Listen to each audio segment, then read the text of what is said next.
Betting on underdogs can be a fun and lucrative strategy in sports betting if done properly. Realistically, we know we're not going to win every single bet when it comes to underdogs, and we also probably won't win that many of them overall. But when we do win them, we get paid at very high odds. So, what's the simple strategy to win on underdog bets? You could spend hours analysing team news, motivation lineups, all that, or you can save a lot of time by sticking to a pure plus EV strategy. If you've watched my other videos, you know the drill by now. You devig the fair odds from Pinnacle and compare them to what is available on OddsChecker or the betting exchanges, and you only bet when the value is significant in your favour.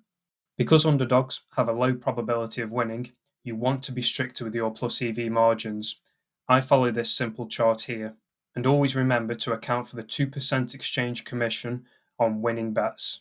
Now, a powerful tip is to don't be afraid of requesting higher odds on the exchanges. People often lay underdogs at daft prices because they never expect them to win, and surprisingly often, these bets will get matched. So, this is the most time efficient way to profit from betting on underdogs. If you do want to improve your results further, then research can give you an edge. For example, in football, you might spot a team is in terrible form.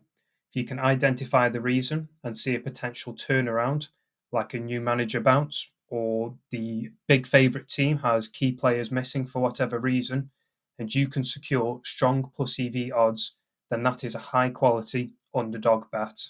Ultimately, it depends how much time you want to invest in it, but I personally like to keep it simple and efficient. So that's my simple strategy for winning on underdog bets. If you found the video useful, then please give it a like, and I'll see you in the next one.